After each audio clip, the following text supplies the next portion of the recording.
우리가 흔히 말하는 하나님의 성품 중에서 가장 많이 고백하고 또 선포하는 하나님의 성품이 있다면 바로 신실하신 하나님이십니다.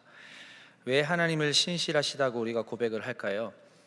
사실 이 하나님의 신실하심을 경험하는 것이 참 어렵습니다. 왜냐하면 이 고백이 우리의 마음과 입술로 터져 나오기 위해서는 우리의 평범한 일상에서부터 시작해서 극한 고난의 상황까지를 모두 경험해 봐야 알 수 있는 게 바로 신실하신 하나님이시기 때문에 그렇습니다.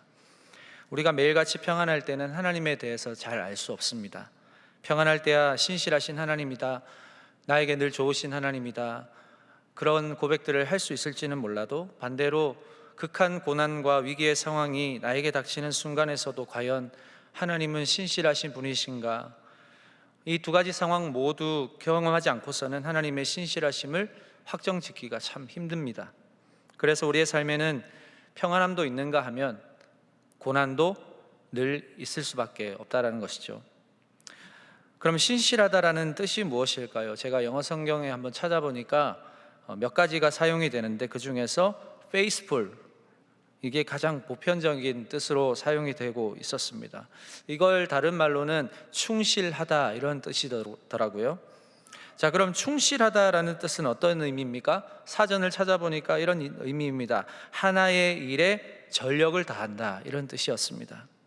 그 밖에도 믿음직스럽다, 정확하다 등등의 뜻도 함께 쓰여지고 있었지만 저는 이 하나님의 신실하심은 바로 충실함이다라고 말씀을 드리고 싶습니다. 하나의 일에 전력을 다한다. 이 충실하다는 뜻 안에는 하나님께서 저와 여러분을 향한 그 마음이 잘 담겨 있는 것 같습니다. 여러분, 하나님은 저와 여러분의 삶의 모든 일에 관심을 가지고 계시고 또 그 모든 일과 삶에 신실하신 분이십니다. 여러분 한 분 한 분의 삶을 전력을 다해서 도와주고 계시는 분입니다. 우리를 당신의 형상으로 지으시고 기쁨을 감추지 못하셨던 하나님께서는 언제나 저와 여러분의 삶에 충실하십니다. 오늘 시편 31편에서 시인은 그 하나님을 고백하고 있습니다. 지금 현재 시인은 극한 고난 가운데 있습니다. 13절에 보시면 이렇게 고백하는데요, 우리 함께 한번 읽어보겠습니다. 시편 31편 13절. 내가 무리의 비방을 들었으므로 사방이 두려움으로 감사하였나이다. 그들이 나를 치려고 함께 의논할 때에 내 생명을 빼앗기로 꾀하였나이다. 지금 시인은 죽음의 공포로 인해서 두려움에 떨고 있는 그런 상황입니다. 여러 무리가 자기를 향해 비방하고 또 자기를 치고 생명을 빼앗기로 꾀하고 있는 상황, 생명을 빼앗기 위해서 모의하고 있는 그런 상황입니다. 얼마나 두려운 순간일까요? 이유도 없이 이런 공포가 나에게 몰아친다면 얼마나 무섭겠습니까? 그런데 이런 죽음의 공포 속에서 시인이 붙잡고 있는 것이 하나가 있습니다. 그게 바로 내 삶에 충실하신 하나님이십니다. 오늘 본문 1절 2절 말씀인데요, 이것도 같이 한번 읽어보겠습니다. 여호와여, 내가 주께 피하오니 나를 영원히 부끄럽게 하지 마시고 주의 공의로 나를 건지소서. 내게 귀를 기울여 속히 건지시고 내게 견고한 바위와 구원하는 산성이 되소서. 여기에서 시인이 말하는 그 고백이 어떤 것입니까? 여호와께 피할 때 안전함을 얻을 수 있다는 것이죠. 그리고 하나님은 공의로우신 분이시다. 불의한 자들을 그냥 놔두지 않으시고 반드시 심판하시는 분이심을 시인은 알고 고백하고 있는 겁니다. 또한 하나님은 어떤 분입니까? 나를 건지시는 분이다 라고 고백하고 있습니다. 하나님은 언제나 나를 지키시는 분인데 특별히 고난 가운데서 어김없이 나를 건져주시는 분이심을 이 시인은 알고 고백을 하고 있다는 것이죠. 자, 그럼 이러한 하나님을 향한 놀라운 기초의 지식에 기초한 고백이 어떻게 가능한가? 단순히 성경을 많이 안다고, 많이 읽는다고 해서 그걸 알 수 있는 것일까요? 물론 그것도 가능하겠지만 오늘은 정확하게 자신의 삶의 어려운 순간을 아시고 구원을 베푸셨던 이 시인의 과거의 역사를 기억하고 있기 때문입니다. 자, 오늘 본문 7절인데요, 한번 보실까요? 같이 한번 읽겠습니다. 내가 주의 인자하심을 기뻐하며 즐거워할 것은 주께서 나의 고난을 보시고 환난 중에 있는 내 영혼을 아셨으며 나를 원수의 수중에 가두지 아니하셨고 내 발을 넓은 곳에 세우심이니이다. 지극히 평범한 일상 가운데서 노래하고 또 감사하고 예배한 그 순간에도 하나님은 신실하시고 자신의 삶을 다 아시는 분이시지만, 갑자기 예고도 없이 닥치게 된 환난과 고난, 원수가 나를 가둬놓고 생명을 두고 저울질하고 있는 그런 순간에서도 여전히 하나님은 나를 아시고 나의 고난을 다 보고 계셨다라고 고백을 하고 있는 겁니다. 내 발을 넓은 곳에 세워주셨다. 나로 원수의 손에서 구원하여 내시고 그 고난의 복잡하고 좁은 곳을 벗어나게 해주신 분, 바로 나의 하나님이시다라고 고백하고 있는 것입니다. 지금 시인의 고백을 통해서 알 수 있는 사실이 무엇일까요? 과거에도 그리고 그 전의 시간에도 하나님은 나를 향해 늘 충실하셨다라는 것입니다. 어떤 환난, 어떤 위기, 어떤 고난 중에서도 하나님은 나를 떠나시지 않으셨기 때문에 내가 유일하게 신뢰할 만한 분이 바로 하나님이시라는 것을 고백하고 있는 것이죠. 오늘 이런 고백이 저와 여러분의 고백이 될 수 있기를 간절히 소망합니다. 여러분, 신앙 가운데서는 참 내 이야기가 중요한 것 같습니다. 신앙생활 가운데 나를 이야기할 수 있는 그 이야기들, 그 스토리들, 그 역사, 발자취, 이게 참 중요한 것 같아요. 내 삶의 역사 가운데, 내 삶의 이야기 가운데 계셨던 그 하나님을 경험하고 기억하고 고백할 수 있다는 것, 이게 우리의 신앙생활의 여정 속에는 참 중요한 것 같습니다. 저는 개인적으로 삶의 성장 과정 속에서 심리적으로 또는 정서적으로 큰 위기를 겪었던 적이 지금까지 2번 정도 있습니다. 중학교 1학년 때 한 번 있고요, 그리고 결혼한 후에 또 한 번 있습니다. 정확하게 말씀드리긴 좀 힘들지만, 특별히 중학교 1학년 때 겪었던 그 일은 장성한 지금에 이르러서도 경험한다면 참 많이 힘들 것 같다라고 할 정도로 저희 어린 시절에 소용돌이처럼 저 개인과 저희 가정에 몰아친 사건이었습니다. 저희 아버지와 관련된 일이었고 생명과 직결된 일이었습니다. 그 당시에는 그 일이 왜 우리 가정에 몰아쳤는지 알 수 없었습니다. 그리고 마냥 두렵고 무서웠습니다.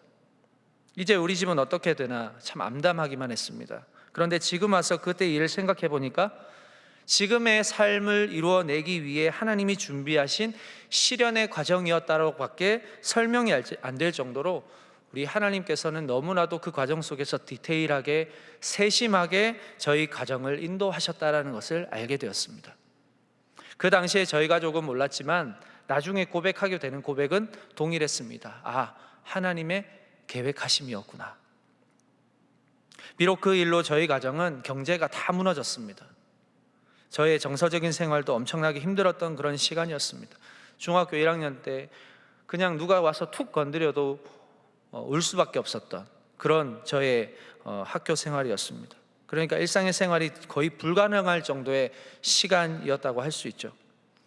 그러나 그 사건을 기점으로 저희 가족에 흐르던 어두운 영적 분위기가 바뀌기 시작했습니다. 상황은 변하지 않았지만 오히려 절망 가운데 한 줄기 평안이 찾아왔습니다. 그리고 삶에 대한 가치관이 긍정적으로 변하기 시작했습니다. 저희 어머니는 아주 신실한 크리스찬이셨습니다. 늘 입술에서 찬양이 떠나지 않았고 늘 말씀을 가까이 했으며 토요일에는 예배당, 강단, 꽃꽂이를 담당하셔서 매주 교회당을 아름답게 꾸미셨던 분입니다. 주일학교에서는 교사로서 아이들을 말씀으로 양육했고 또 찬양대원으로서 아주 열심히 섬겼습니다. 교회 안팎으로 안 보이는 데가 없을 정도로 열심히 섬기셨어요. 그런 어머니에게도 제가 중학교 1학년 때 닥쳤던 그 시련은 이해할 수 없는 시간이었고 마치 광야에 홀로 내던져져서 소망이 끊어진 것 같은 그런 시간이었습니다. 아마 저보다 어머니에게는 더 큰 시련의 시간이 아니었을까 생각이 듭니다. 지금까지 하나님 앞에서 내가 이렇게 열심히 했는데, 하나님께 열심히 특심이었는데 왜 이런 시련을 주시나 눈물로 밤을 지새우셨습니다. 지금 돌아보면 한 편의 단편 소설을 쓸 수 있을 정도로 너무나도 긴 시간이었습니다. 그런데 지금 돌아보니까 그 이야기는 내가 쓴 게 아니었어요. 그 이야기는 우리 가정이 쓴 게 아니라 알고 보니까 그 이야기는 하나님이 쓰신 것이었어요. 돌아보니까 가정이 평안하고 가정이 풍족할 때는 잘 몰랐던 그 하나님이 고난의 바다 한가운데 던져졌을 때에도 변함없이 우리 가정의 삶에 충실하시다는 그 사실을 깨닫게 되었습니다. 그 하나님을 신뢰하는 방법으로 고난이라는 것을 주셨다는 것 또한 확인할 수 있었습니다. 지금도 삶의 고난을 마주하고 계신 여러분, 저보다 훨씬 큰 위기와 말 못할 걱정에 휩싸여 계신 분이 혹시 계실 수도 있겠지만, 하나님이 내 삶에 충실한 분이시라는 그 고백을 하는 증인들이 여러분들 가운데 너무나도 많다라는 사실을 꼭 기억하셨으면 좋겠습니다. 그리고 그 고백의 주인공이 바로 여러분이 되실 수 있다는 사실을 꼭 기억하셨으면 좋겠습니다.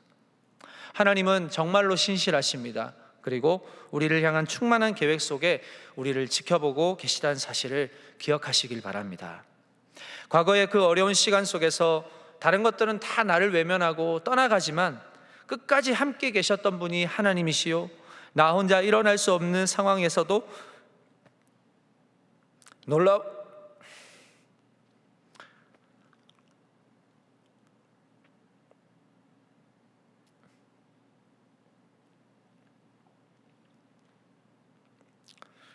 죄송합니다.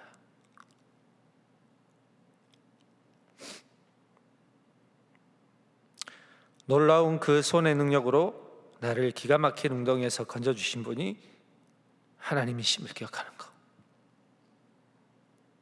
그게 저와 여러분의 삶의 이야기로서 고백된다면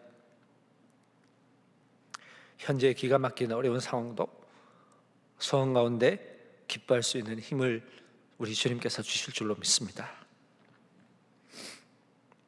우리 7절 말씀 한번 같이 읽어볼까요? 7절 말씀, 내가 주의 인자하심을 기뻐하며 즐거워할 것은 주께서 나의 고난을 보시고 환난 중에 있는 내 영혼을 아셨으며. 아멘.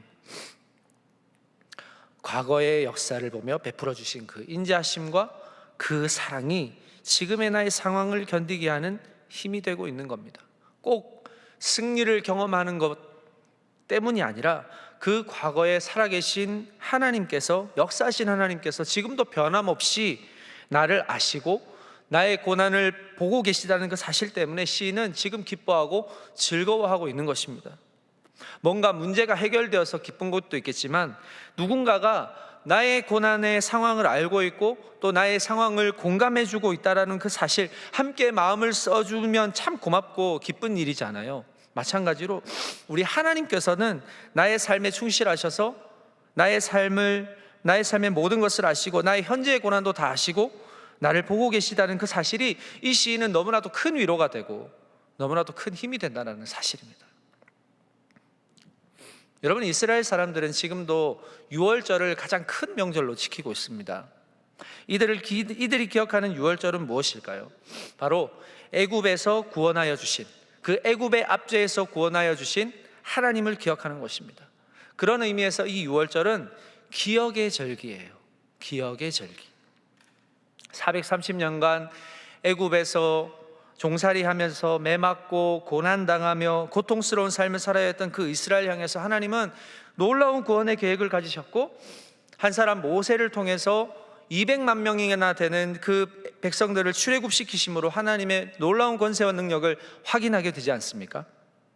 애굽을 탈출하기 직전 하나님께서는 아주 특별한 명령 하나를 내리십니다. 그게 뭐냐면, 이스라엘 백성이 거주하는 땅에 어린 양의 피를 잡아서 그 피를 각 가정의 집에 있는 문 설주와 임방에 바르고 그 죽인 어린 양의 고기와 무교병과 쓴나물을 먹도록 하시는 거예요.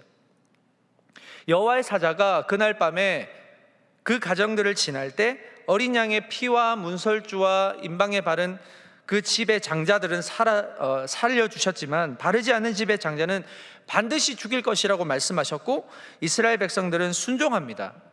이게 이스라엘의 첫 유월절이었어요. 애굽에서는 왕을 비롯한 모든 가정에 비명과 애통하는 소리가 들리기 시작합니다. 왜 그럴까요? 어린 양의 피를 바르지 않았거든요. 애굽의 왕은 그제서야 모세를 통해 이스라엘을 출애굽시킬 것을 허락하게 됩니다. 출애굽기 12장에 보시면 여호와 하나님께서 약속하신 땅에 이르러 유월절을 지키도록 하실 때 다음 세대에게 이 유월절의 의미를 기억하게 하고 또 대대로 지키게 할 것을 말씀을 하시거든요. 출애굽기 12장 25절에서 27절 말씀입니다. 너희는 여호와께서 허락하신 대로 너희에게 주시는 땅에 이를 때 이 예식을 지킬 것이라. 이후에 너희의 자녀가 묻기를 이 예식이 무슨 뜻이냐 하거든 너희는 이르기를 이는 여호와의 유월절 제사라. 여호와께서 애굽 사람에게 재앙을 내리실 때 애굽에 있는 이스라엘 자손의 집을 넘으사 우리의 집을 구원하셨느니라 하라 하매 백성이 머리 숙여 경배하니라. 자, 여러분, 여기에서 중요한 것이 하나 있는데, 이 절기를 지킬 때 이들이 머물고 있는 자리는 가나안 땅이 아니었다는 거예요. 어디예요? 애굽이었다는 거예요. 여전히 애굽입니다. 아직 출애굽한 게 아니에요. 상황은 바뀐 게 없습니다. 그런데 하나님께서 뭐라고 말씀하시는가요? 너희는 여호와께서 허락하신 대로 너희에게 주시는 땅에 이를 때 이 예식을 지킬 것이다. 여러분, 하나님이 약속하셨다는 거예요. 하나님이 약속하셨기 때문에 이 약속은 반드시 이루어질 것이라고 말씀하시는 거예요. 출애굽을 하여서 하나님이 약속하신 땅으로 가게 될 것인데, 중요한 건 뭐예요? 거기서 모든 오늘 말씀하신 것을 기억하고 지키라는 거예요. 하나님은 여기에서 그치시는 것이 아니라 모세에게 더 자세하게 설명하시는 내용이 있습니다. 그게 뭐냐면 출애굽기 12장 26절이에요. 이후에 너희의 자녀가 묻기를 이 예식이 무슨 뜻이냐 하거든 너희는 이르기를 이는 여호와의 유월절 제사라. 여호와께서 애굽 사람에게 재앙을 내리실 때 애굽에 있는 이스라엘 자손의 집을 넘으사 우리의 집을 구원하셨느니라 하라. 유월절 제사를 지킬 때 다음 세대 자녀들에게 왜 우리가 이 예식을 지키느냐라고 물었을 때 너희의 과거에 베푸셨던 하나님의 은혜와 하나님이 하셨던 일들을 이야기해 주라는 거예요. 하나님은 출애굽을 넘으셔서 이미 그 약속의 땅에 가 계신 거예요. 그뿐 아니라 이 땅에서 지켜야 할 절기와 그 내용들까지도 자녀들에게 교육할 것을 명령하고 계시는 것입니다. 왜요? 약속을 이루실 것이기 때문에.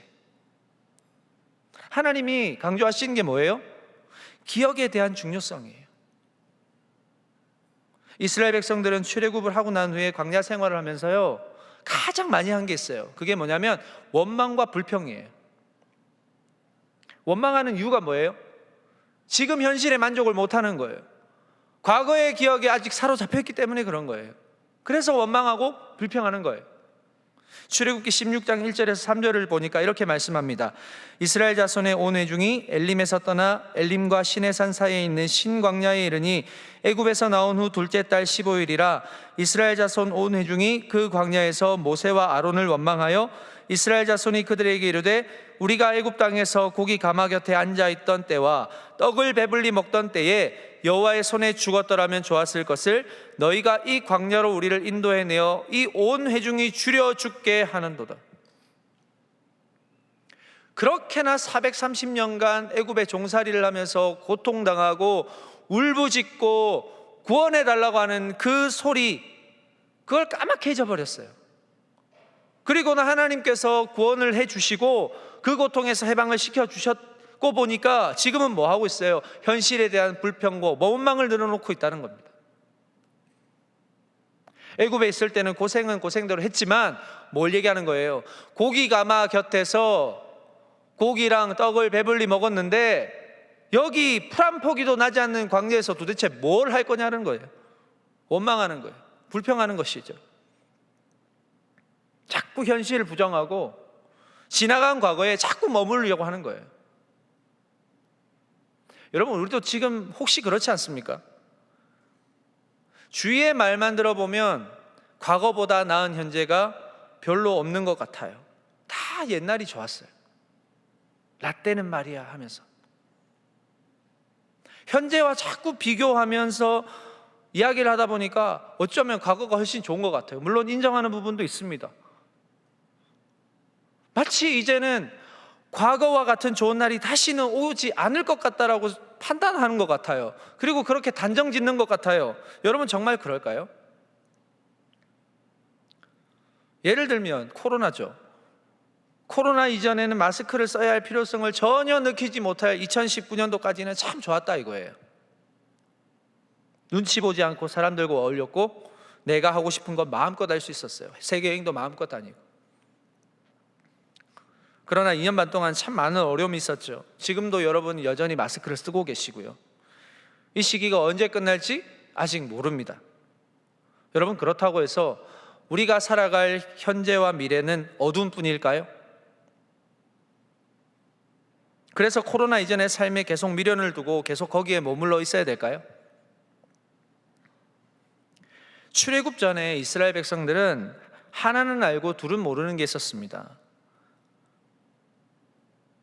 이들이 원망하는 포인트는 딱 한 개예요. 그게 뭐예요? 광야에서 굶어 죽게 생겼다 이거예요. 하나님이 분명히 약속하신 것이 있는데, 과거에도 하나님이 지켜주셨는데, 지금 현재에 쌓인 불만을 바라보면서 그걸 토로하는 거예요. 굶어 죽게 생겼다 이거예요. 현실만 보면 광야는 먹을 게 한 개도 없잖아요. 거기에서 좌절하는 거예요. 이들이 애굽에 있을 때 하나님이 보여주셨던 수많은 기적과 이사들은 전혀 언급하지 않습니다. 고작 먹는 문제 하나 가지고 광야에서 불평하고 과거가 좋았다 어쨌다 하면서 거기에 머물고자 하는 거예요. 그렇게나 많은 은혜를 누렸으면서도 입술에서 나오는 건 결국 불평과 원망이에요. 여러분, 그러나 하나님은 다 아세요. 인간의 나약함도 아시고 과거와 현재를 비교하여 과거의 영광에 머물려고 하는 인생의 무지함도 다 아시는 분이십니다. 하나님은 그 원망하는 입술을 저주하지 않으셨어요. 오히려 광야에서 전혀 상상할 수 없는 양식을 내려주십니다. 그게 뭔가요? 만나와 메추라기. 만나가 무슨 뜻인지 아세요? 이게 무엇이냐라는 뜻이에요. 그러니까 처음 본다는 거예요. 하늘에서 뭔가 떨어지는데 꿀처럼 달고 너무 맛있는 거예요. 이게 뭐지? 이게 만나예요. 만나의 뜻이에요. 출처가 불분명한 말도 안 되는 양식이 하늘에서 내려왔다는 겁니다. 여러분, 하나님은 저와 여러분이 과거가 어떠하였든지 그 과거에 머물러 있기를 원하지 않으십니다. 왠 줄 아세요? 하나님은 저와 여러분의 미래를 과거보다 못하게 하시는 분이 절대로 아니기 때문입니다. 과거에 머무르는 게 아니라 과거를 기억하게 하시고 그 기억보다 더 좋은 미래를 만드실 수 있는 분이 바로 우리 하나님이시라는 걸 광야 생활을 통해서 알게 하시려고 이 광야로 몰아가시는 겁니다. 여러분, 저와 여러분 가운데 과거에 좋지 않았던 사람이 누가 있을까요? 다 한 번씩은 과거에 좋은 기억을 가지고 계시리라 생각합니다. 그런데 어차피 과거로 돌아갈 수도 없어요. 결국 과거는 기억하는 시간이지 머물러야 할 시간이 아니라는 겁니다. 전에 제가 한번 말씀드린 적이 있는 것 같아요.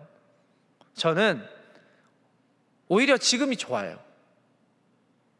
과거보다 지금이 좋습니다. 연애할 때보다 지금이 좋아요. 과거에 있었던 좋았던 일들 많이 있습니다. 물론 과거를 생각하면 좋은 일만 있었을까요? 매우 고통스럽고 힘든 날도 많았죠. 그런데 지금이 더 좋은 이유가 뭔지 아십니까? 나의 과거에 화려하고 비참했던 그 유무와는 상관없이 하나님은 언제나 신실하셔서 나를 과거의 나로 머물게 하지 않으시고 계속해서 나를 앞으로 나아가게 하시고 성장하게 하시고 지금의 나는 과거의 나보다 더 성숙하기 때문에 좋다는 거예요. 나를 다듬어 가시는 그 하나님의 솜씨가 제 삶에 조금씩 나타나고 있는 것 같아서 저는 너무 좋아요. 그렇게 혈기 많던 제가, 그렇게 소심하던 제가, 죄에 대해서 무감각했던 제가, 믿음 있는 척 교만했던 제가 과거의 고난과 수많은 연단의 시간을 통해서 조금씩 하나님의 성품을 닮아가고 하나님의 다듬어 가시는 흔적이 삶에서 요만큼씩 나오니까 그게 좋은 거예요. 예전에는 없었거든요. 여러분은 안 그러신가요? 여전히 과거에 머물러 계시나요? 과거의 고통에 버금가는 일이 현재 일어난다 할지라도 지금은 그것을 예전보다는 조금 더 성숙하게 대처할 수 있을 것 같습니다. 예전에는 고통을 고통으로만 바라보는 그런 눈이었다면 지금은 고통 너머에 있는 하나님의 뜻을 조금씩 찾게 되는 사람으로 하나님이 키워주신 것 같아서 저는 지금이 좋아요. 여러분, 과거에는 연봉도 많이 받고 인정도 받았는데 지금 그보다 못하면 실패한 인생인가요? 예전에는 내가 머리 회전이 좋아서 성적도 잘 나오고 논문을 쓰면 그대로 패스가 다 되고 뭐든지 하면 잘했다고 칭찬 일색이었는데 지금은 그렇지 못하면 과거보다 못한 인생인가요? 여러분, 하나님은 그것으로 저와 여러분의 인생을 판단하지 않습니다. 여러분은 그리스도인입니다. 하나님의 자녀입니다. 여러분을 절대로 세상의 잣대로 계산하지 마십시오. 오히려 다른 걸 바라보셔야 됩니다. 아, 옛날이요 하고 한탄하는 나 자신을 이제는 다른 시각으로 봐야 된다는 거예요. 왜냐하면 저와 여러분 그리스도인이기 때문에. 비록 나는 과거보다 화려하지 않지만, 비록 나는 과거보다 풍요롭지 않지만, 과거만큼 세상 한가운데서 나의 존재감을 어필하지 못할지언정 나는 과거보다 지금 하나님과 더 친밀하고 하나님이 어떤 분이신지 이제 좀 더 이해가 되고,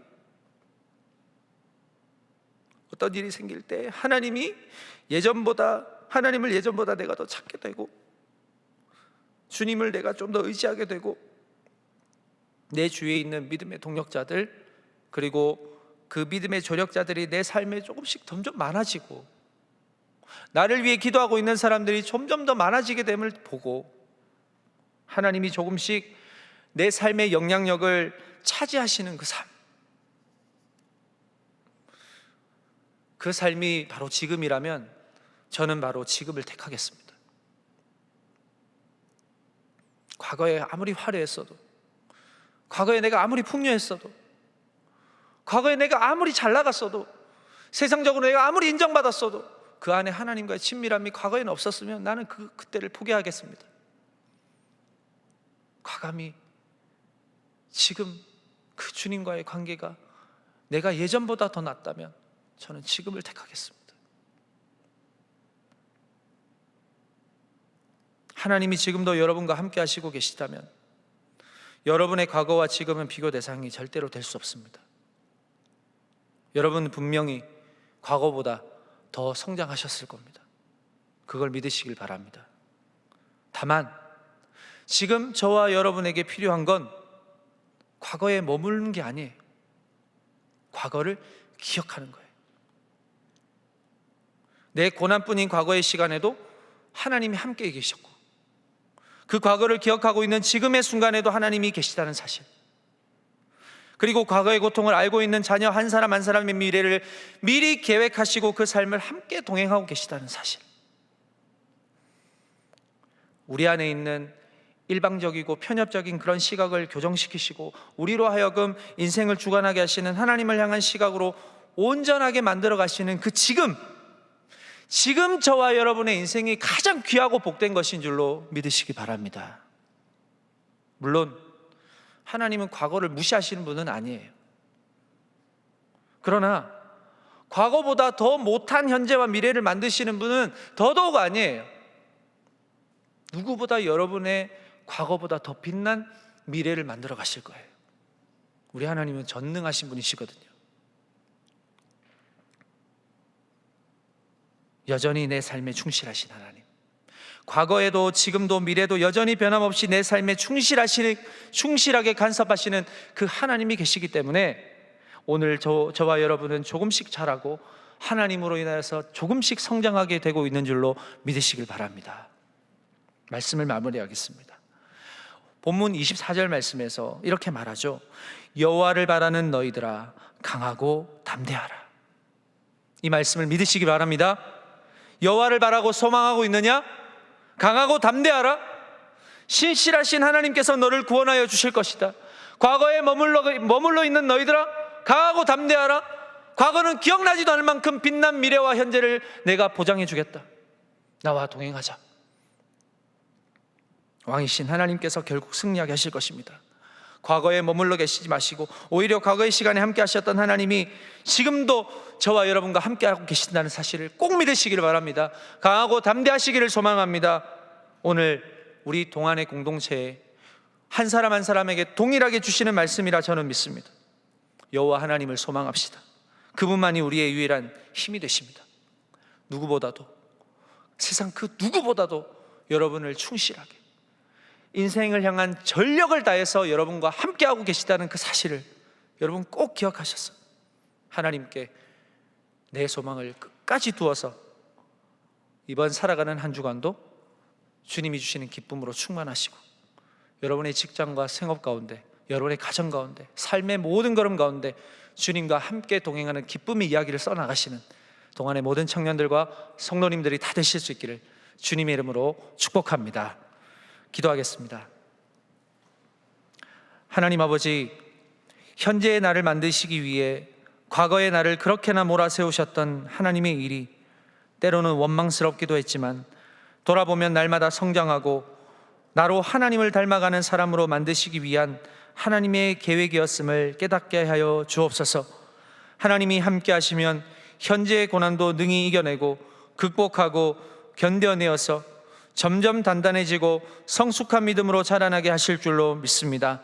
동안의 청년들이 지금의 삶이 많이 지쳐있고 걱정도 되고 알 수 없는 미래에 불안해하지만 여전히 내 삶에 충실하신 하나님께서 과거에도 나를 지키셨고 나의 삶에 여전히 간섭하셨다는 사실을 알게 하셔서 지금의 내가 있는 것은 내 능력이 아니라 순전히 하나님의 은혜이며 하나님의 도우심이라는 사실을 기억하고 감사하는 주님의 자녀들이 되게 하여 주옵소서. 모든 것을 감사드리며 예수님의 이름으로 기도합니다. 아멘.